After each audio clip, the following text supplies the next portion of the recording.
morning, good afternoon, good evening, wherever you are in the world.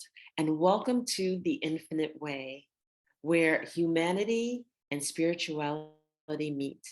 So I am so excited to have Mr. Ronald Dillard Jr. here on our podcast. And welcome, Ronald. Thank Welcome. you so much for having me. I'm excited to be here. Thank you. Now, we know, and I know that you are a filmmaker, an actor, a producer, a director, and you have attributed many, many awards Mhm. to the films that you do. And I've had the honor to take the time and see them. So, really, really excited to talk to you about your number one. Well, actually, they're all right up there to me. I don't like any one of them more than the other because they all hit home. Thank you. But let's talk about I don't have them in front of me, but No. It's not a problem. Just give me some of the words of them, and I'll just go right to it. okay. um, when we pray on them, was it started after the unfortunate slaying of George Floyd. Once that happened, it was very difficult for me to do anything else without doing a film that I felt like and captured exactly how I felt, or I wanted to give people something to think about. So to me, for anybody, I felt like I could have got out and marched, and there's nothing wrong with marching, but I felt like I could do something that could contribute outside of doing that for me. And the concept of when we pray on them is this: if an officer who was about to kill an unarmed Black man knew he would be killed within the next 24 hours, would he still pull the trigger? Because in this situation, in this film, there are immediate consequences to these actions. And I feel like no matter whether it's Black people or any ethnicity, if they are continued to be slain, to be killed innocently, to be killed where there was no cause, shoot them in the back, choking them to death. If this continues to happen, how long will this happen in other ethnic groups before someone stand up and say, hey, this is not right? Before someone stops it. And unfortunately, in our society, if there are no consequences, then people may reign and feel they can do whatever they want to do. Sometimes maybe feel empowered. Sometimes maybe feel like they have the authority. And that's what and to me, it's better to learn from these fictional characters than from anyone else losing their lives. Because when it comes down to it, no matter what color or creed you are, if this was your son, your father, your grandfather, your uncle, your nephew, your neighbor, your cousin, how would you feel? And these are questions you don't see on the news. When they're having these discussions on news panels, no one ever asked that question. It is a powerful question, and I think it's a question that kind of ends the conversation very quickly. That's just my opinion of it, but it's just something that I wanted to, because I think there's only so many times you can do something to any group of people before someone does something about it. And that was the whole premise of the film. I'm hoping it gets people to walk away, because when someone is standing in your driveway, when you have to deal with a serious situation, everything else changes. Your perspective, because there could be people on the TV of another ethnicity that can't relate. They look at it and maybe they don't have anything invested. They're dealing with so much in their life, they don't take time to think about it. But when you say, if this was your family, it takes on a whole different meaning. So that was the premise of When We Pray on Them. And it originally started as a film. It originally started as a feature film that was about 2 hours. And it was something that I could not produce because I didn't have the resources for. But Right. until I saw a film called Lock, starring Tom Hardy, where he's in the car most of the film. When I re-saw that film, I said, I know how to do this film now, the short film. It has to happen in interrogation room. So once I saw that, it reminded me of how I could do this film and get the message across. Because there's even a bigger message in the feature film, even taking it back to Black Wall Street. Just kind of what they were able to do. Imagine 5 men who grow up in a community where the dollar changes hand maybe twice, and they go off, educate themselves, and come back to that community And now they have Mhm. all these businesses where maybe the dollar's changing hand 18 times. Right. So a lot of times when people talk about the lack of resources that we've had and the fact that maybe sometimes things are taken from us, which has happened and sometimes does happen. But when you think about the Freedmen's Bank, when you think about Black Wall Street, these are things that the Freedmen's Bank, after they got out of slavery, they immediately start compiling their money up. Now, when you talk about lack of education or whatever have you, they had it in their minds to save and accumulate. It was either 15 to $52 million. So we have done great things. And then you think about a lot of times where in a lot of our communities, in a lot of our urban neighborhoods, you may not have the best computers, but right now, everybody has a smartphone. So you Mhm. have access to all of this information if you choose. What are you looking at? Is it TikTok? Is it YouTube? Or is it information that's going to help better yourself? Now, I'm not condemning anyone because listen, I'm not a big TikToker, but every time I see something catching my eyes, I said that was funny. I'm on YouTube all the time looking up interviews and other things. But at the same time, when we talk about the resource, when you do have access to a resource, what are you doing with it? And that goes to me too. And I only say that because I don't have a lot of mentors when it comes to writing, directing, producing, and acting. A lot of Mhm. what I come from, a lot of my training comes from interviews, magazines, books, DVDs, commentaries, DVD special features. My favorite director is a guy named Ridley Scott. American Gangster, Black Hawk Down, Gladiator, Prometheus. Mhm. One of the reasons he's my favorite director is because he talks about how script is Bible. Whenever you ask him, why did you do The Martian? It's always about the story. So if the script isn't right, if there's no story there, then there's nothing to really do. And then he works so hard to ensure when they go to filming, everyone is ready. And he works with Mhm. nothing but the best people. They asked him one time, what was difficult about doing The Martian? He said nothing, which sounds like an arrogant statement until you understand how meticulously he prepares. Right. Even doing things like shooting multiple camera. If you and I are doing a scene and we're on my performance for 5 hours, now we say, okay, it's your turn, let's go. You could be blown, but imagine we have two cameras on each other, so you do something amazing, and now we have it. And now we can save the performance so you can give me your all and let it all flow out, and we have it. Just these things like that have helped me immensely to understand preparation. And the best compliment is this: anytime I've ever paid for a location, someone give me a location for free, I've always given them back 2 hours. So if I ask them to allow me to use for 7 hours, we get it done in 5. Mm. When we pray on Okay. them, we shot it in an actual jail, and we have from 5 p.m. to 4 in the morning to get it done. Okay. And I remember the major who was responsible for us. He thought that he wasn't going to get to see his wife till about 7 o'clock in the morning. And I remember my friend Damien, he said, he was talking to the actor. He said, what time do you think we can get out here? He says, midnight. And it was like, well, no, we got to shoot this and this, this. And he said, do you know your lines? Because Ronald knows his lines. If y'all are as good as he says y'all are, we were walking out at 12:15. The major was he got us in the parking lot. He said, I'm gone. And he did like a beeline to his car because he was going home so many hours early that he expected to see his wife, to see his lovely wife. So Right. I know I said a lot in that, but that's how I got started with when it comes to when we pray on them, and then just a little bit about me as far as when you think about producers, Jerry Bruckheimer, that's somebody that I study. When you think about writers, I think about Steve Zalian. When you think about actors, I mean Gary Oldman, Denzel Right. Washington, Tom Right. Hanks, Don Cheadle.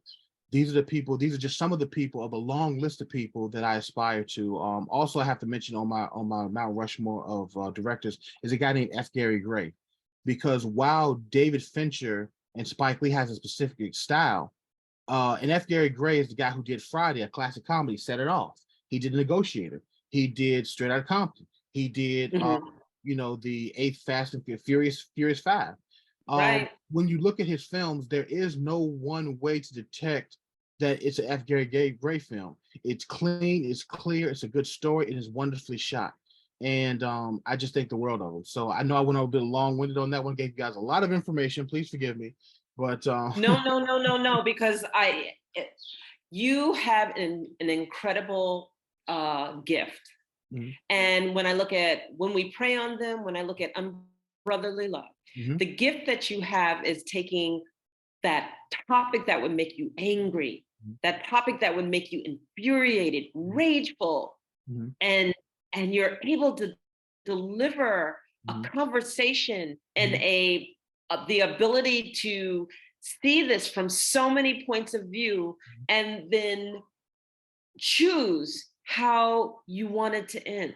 mhm, mhm. And that's a gift Well, because mhm, when we look at that, mhm, when we look at like when we pray on them, mhm. during that time when George was killed, we were angry. Yeah, We were angry. We were raging. yeah. How could this injustice be? And to be able to take that topic Mhm, and lay it out mhm, and then make people think, not mhm, just react, but mhm, think mhm, and look at it. mhm. Talk to us a little bit about that. Well, to me, I write what fascinates me. And even though I write about some very, very tough topics. For example, the color in your eyes.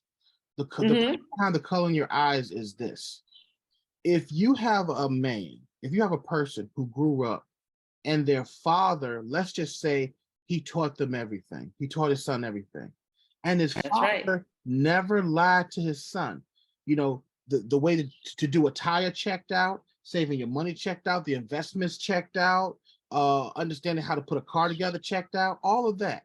So if he sit here and tell you that these colors or these darker people that he called niggers or niggers are no good, why wouldn't you believe him? Hmm. Okay. All right. Now, so and that's the premise of it.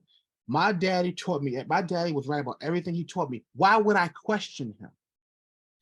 But would you have the courage? Because normally I never see anyone in a race conversation ask the other person, okay, you think I'm a nigger? Okay, got it.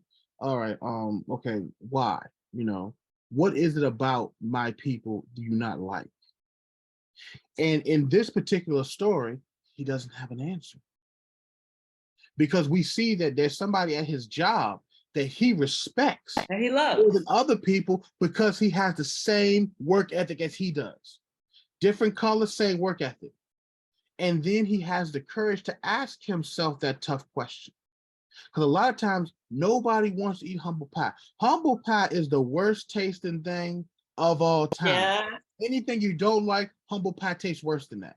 So to have the courage to sit here and examine yourself, even if you've been on record for all this time, because there's a lot in most crowds. If somebody looked at you in the crowd and says, she hates America, most people are going to sit here and say, oh, do you not like America? They're going to just go to this, well, we don't, there's a statement made. Well, hold on, let's find out. And it's that kind of thinking that I want to encourage, because sometimes we can have knee-jerk reaction about anything. It could be the same thing with me. I could have a knee-jerk reaction, but to take the moment to think about that, I think there's power in that. Also, I Mhm. have to understand that my mother, the way she raised us, and my mother made sure that my brother and I and my sister, that we talked through our feelings, that we were able to express how we were feeling, because lack Okay. of being able to express how you're feeling or having an outlet to get it out can cause you to sometimes do other things. You could possibly get violent, and 15 seconds of checking out could cost you 15 years. That's right. We know My this. mother, she worked in Department of Corrections for over 32 years, and that was a place that she didn't want to see us there, and she rarely recognized that the first thing, it starts with your mind. Right. Being able, as a man, as a male, being able to express yourself, being able to talk out how you feel, being able to think, understanding how to calm down before you react, understand that there are consequences to your actions. You might feel a certain way, you might feel like doing something else, but think about the consequences before you do, because they can be dire. I don't care if Jack or if Thomas got away, Right. you may not. So so those are things. So when it comes to it's about me thinking about what I would like the audience to think about and putting something a realistic situation.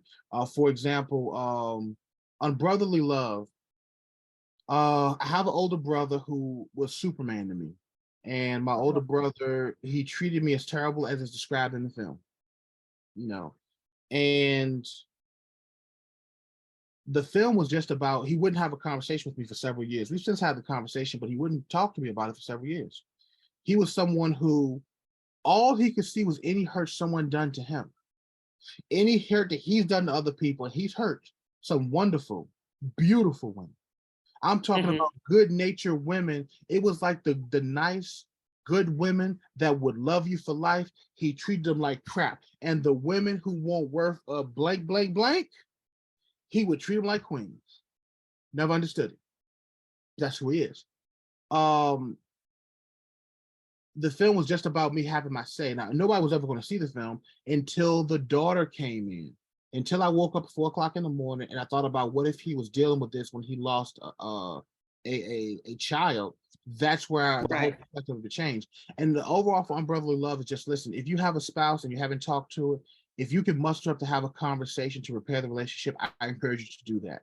Because unfortunately, when I see movies like The Judge, Robert Downey Jr., Vincent D'Onofrio, and Jeremy Strong as brothers, and they have a moment together, I'll never have that. Not because I don't want it. My brother wants nothing to do with me. I am powerless. I can't make a relationship just by myself. But if you can have true solidarity and reconciliation in your family, then it is my just service for doing that thing. So. Beautiful. Beautiful. Unbrotherly Love really touched me because I raised two boys, Mhm, right? mhm, And I could see that argument, but that argument not only among my sons, but I could see that argument in so many different places, and not necessarily gender. Okay, just that argument, that relationship argument, mhm, that basically says, why are you behaving like this? Why are you doing this? mhm, Why are you doing this to us? You mhm, know, here I am wanting to love you, and you're mhm, pushing me away, and mhm. you're angry, and you're this and that, and I just want to talk to you, and you don't know. It's not even that they don't want to have the conversation, more than I believe that they don't know how to have the conversation. I think that for anyone in that situation, all you can do is give what's authentic. If you don't know why you did what you did, I think the biggest thing is where do we go from now? Yeah. And here's the tough part. If you really want nothing to do with me, then I'm gonna need you to say that. Because if I have to get adjusted to that, I am not interested in walking in the wilderness for 40 years trying to figure out what you're thinking. Right. And Right. I believe for anyone in any relationship, you should just tell the person. Because a lot of Hmm. people will hide behind these words. 40 years go by, you finally tell them, oh my God, I didn't know that. Even if they have bad intentions, they will use it as an excuse. Take away the excuses, have the conversation. Listen, nobody wants to pour their heart out and for somebody to trample over their heart. But Right. there's power in that. Because after you tell them how you feel, after you're vulnerable with them, they can never say they didn't know. And That's if they take that vulnerability and try to use it for something terrible, shame on them. that's right. And you don't have to go all the way because if you just say, hey, would you sit down and have a conversation with me? Them showing up for the conversation means something, especially if they don't need something from you, So, they need something from you. But they show up genuinely, then you know that. So I just want, and I'm just hoping that it helped. The best compliment I got was it was a man who back channeled me on Clubhouse. He said, I haven't talked to my sister in over 20 years. I'm thinking about giving her a call. Yeah. I couldn't, Yeah. Yeah. so So mhm, I'm dying to ask you this. mhm, I want to know about Ronald Dillard. mhm, You have this gift. This gift comes out through your film. I love your films. I'm just like you got me. I'm a huge fan. thank you. And I want to know where it started in your life. What was Ronald Dillard like as a child? Was there something about film, media, entertainment that always appealed to you since you were a little boy? Did something happen? Where did it start? Where did it seed?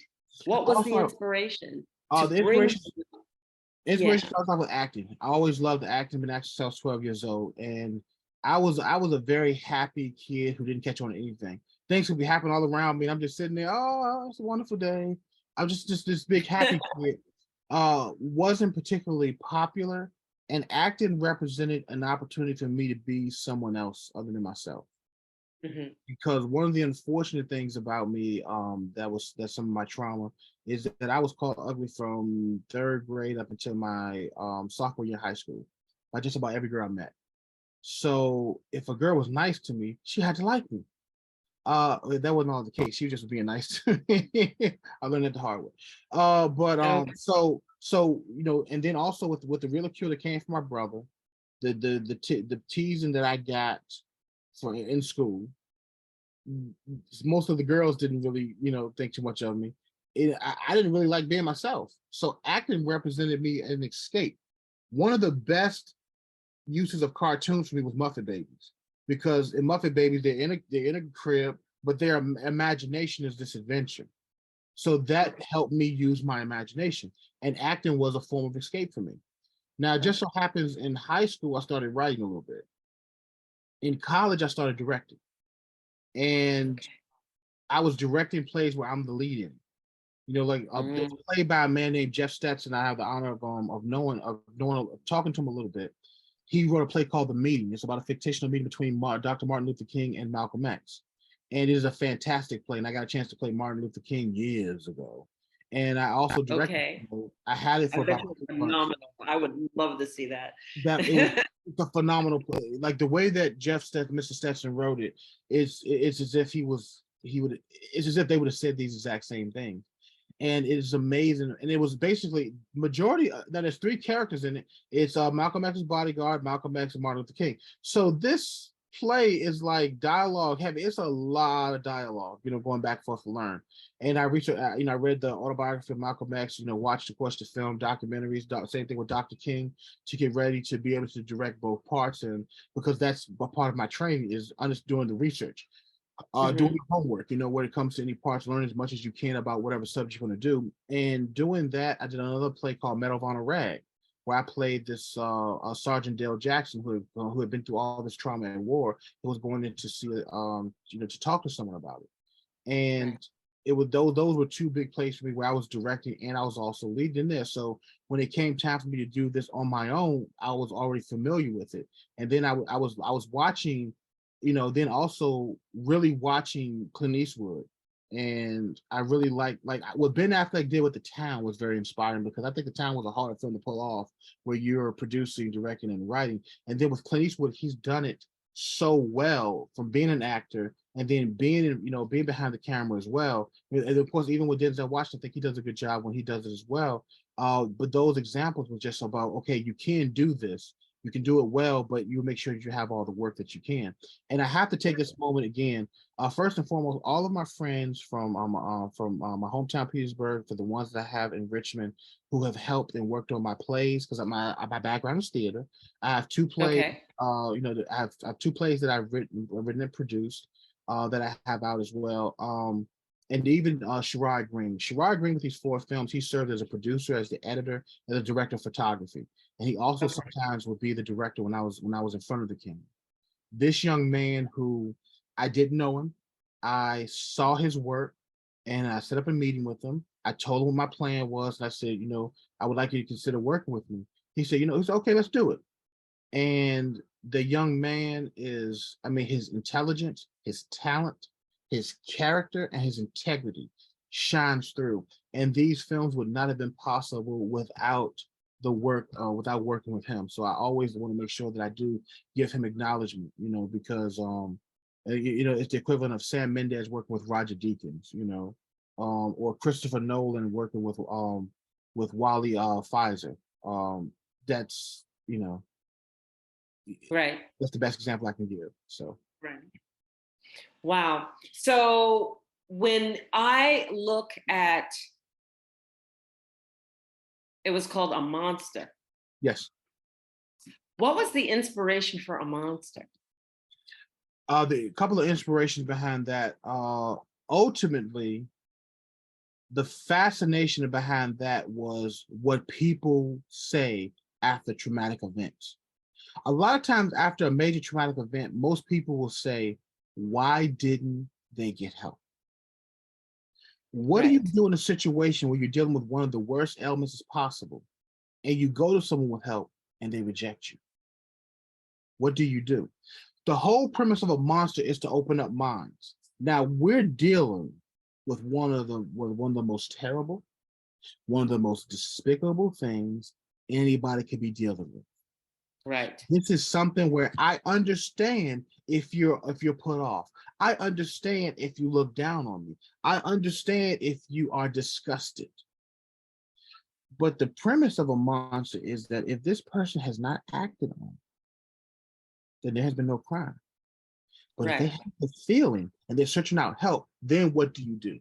All this whole, why don't you get help? Or why did they do this? Are you willing to open your mind up to help them? If not, then watch what you say. But the whole premise of it is to open up minds of people to hopefully help someone who hasn't committed a crime, and for the person to open themselves up to getting help to save childhoods. I'll hope this movie saves 50 childhoods. Yeah. That's my number.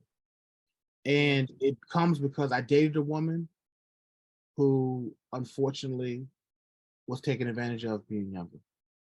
I was going to do a play about it, which Okay. I may still do it. But then I found this is an opportunity that I could effectively do a film that hopefully will give people something to think about it, a different perspective. Because this is something that's so terrible, you don't even want to entertain it. You Mhm. automatically want to just be like, no, no, no, no, no, no, no, no, no, no, no, no, you're disgusting, you're disgusting. But what if they're really going through it and they haven't done anything and they're trying real hard not to? Then, Right. so that was the inspiration behind a monster. Wow. Wow. And that hard topic, it actually calls people on their facades, Oh Yeah, yeah, I'll help you. Oh yeah, I'm here to yeah, help. yeah, Oh, yeah, but that conditional help, right? yeah. Oh Not yeah. if you did da da da da da. Well, wait a second, Mm-hmm. So yeah, yeah. So I'm looking at this in the respect that people need to see your films. Mm-hmm. They need to see your films. And I just want to digress here just a minute to say that you are with Fave Unite TV right now. And with Fave Unite TV, people can subscribe and they can go on and they can see your films on Brotherly Love. They can see your film When They Prey on Him. Mm-hmm. Did I say that right? When we pray on them. Mm-hmm. When We Prey on Them. I want to get it right. I'm sorry. A No, no problem. Monster and The Mhm, Color in Your Eyes. mhm, These are powerful films and they have powerful statements. And what would you say to the up and coming filmmaker that is trying to pull themselves together and get their first film out that has a powerful statement like yours does? Because yours touches the heart. It pierces deep within the heart. mhm. What do you want to say to those other film directors that are just embroaching on their first? First of all, I would say to you, decide do you really want to do it or not? Because it may come with a sacrifice. I've been fortunate that every project I've ever done, I've used my own money. And I don't have a trust fund. I did not win the lottery. I was fortunate to have a job where there was plenty of overtime. And you're talking about working 60, 70, 75-hour weeks, not 2 weeks, in a week. And for 8, 9 months at a time. And taking that money and not going on vacation, not buying a luxury car, not going out and doing all those things. Like I'm not doing and here's another thing. When you're someone who does a crowdfunding campaign and you're asking for people's money, but then you go off on vacation for Jamaica, and then you want to do, I'm like, where's the sacrifice? Because you want to come to me for my money, but then you want to go off on that one. And I understand the concept of using other people's money. Yeah, I get that. But if you're coming to me for my money, what are you doing with yours? How much invested are you into it? So that's one of the first things. And the next thing is, what's your plan? You want to do Right. your film? And here's the thing: if you want to do your film, you want to get it out next month. Okay, that's fine. Is it possible? Are you ready? Because as you're putting the money together, if you do a crowdfunding campaign, are you saving up your own money as well? Because it may not be a 2-month goal, it might be a 9-month goal. If you want to shoot a feature, you might have to shoot for 2 weeks in June, 2 weeks in July, 2 weeks in August, and 2 weeks in September. Taking your time to raise the money, continue to save, to be able to put it all together. So what is your plan? Put a plan together. Also, if you're a filmmaker, you have a message, what filmmakers do you admire? How much training do you have? And I'm not saying that you have to go to film school to do all of this, but understand exactly what it's going to take to get accomplished. Do you have a director of photography? Do you have a good sound guy? Do you have someone else that you need to? What do you have to go and do it tomorrow? Are you investing in your own equipment? Because right now, pretty much with all the equipment that I have, I can go shoot another film tomorrow, fortunately. And so those are the things that I would say to him. I would encourage you to definitely do it. Because see, here's the thing: when you're inspired to go from the blank piece of paper all the way to the end of production, it's an incredible feeling. Because everything that I've written has not seen the light, is not going to get produced. I have an idea I was working on right now, and I'm working on something new. I was like, this is better than that, so this is the one I'm going to do instead of the other one, just because it's a better story, and I want to get the best story I possibly can. Because even though it may not come out like that, I'm always shooting for Paramount Pictures. I'm always shooting for Warner Brothers quality. If I'm doing a play, I'm shooting for Broadway. Maybe we achieve it, maybe we don't, but that's what I'm shooting for. So that's what I would say to anyone that is aspiring filmmaker that's looking to come out with a film and a message. Also, I would also say to them is that don't be afraid to, if you found yourself false, if you found somewhere in the script and you're like, this is not working, or I don't think this is the right way to go, have the courage to rework it. Have the courage to work it out. If you're at a place where you're at writer's block and you just can't get another thing on the page, go back and ask yourself, why am I doing this in the first place? What am I trying to write? What am I trying to convey?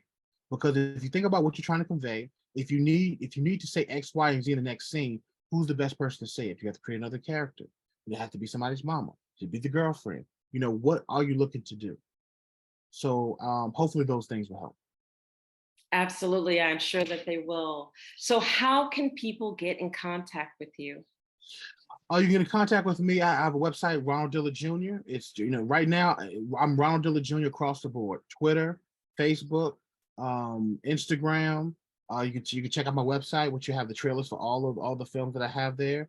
And also on my website, both of my first 2 plays, they're also available. You can access those to the website. Again, if anyone who watches any of my films, please DM me on Instagram, or send me a message on Facebook. I love to hear what you think. I love to have a dialogue, with you. I would love to have a group of people, have a Zoom where we all get on and we talk about it, if people are interested in it, because Absolutely. I'm really interested in what people have to say. And like, again, the things that I've written so far, the films, they can be tough to watch, so for anyone that has watched it, I would love to hear what they think about it. So yeah. Absolutely. I have to tell you, it's been an absolute pleasure. I want to reserve the right to bring you back.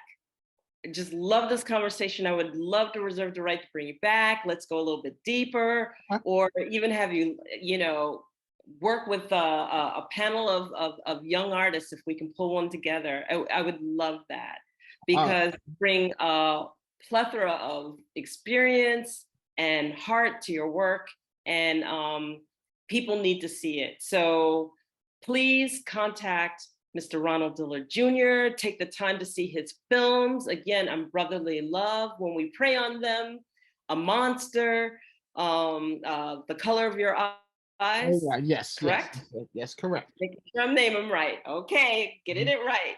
And take the time to look these up, see them, and get a breath of love and learning from Mr. Ronald Dillard Jr.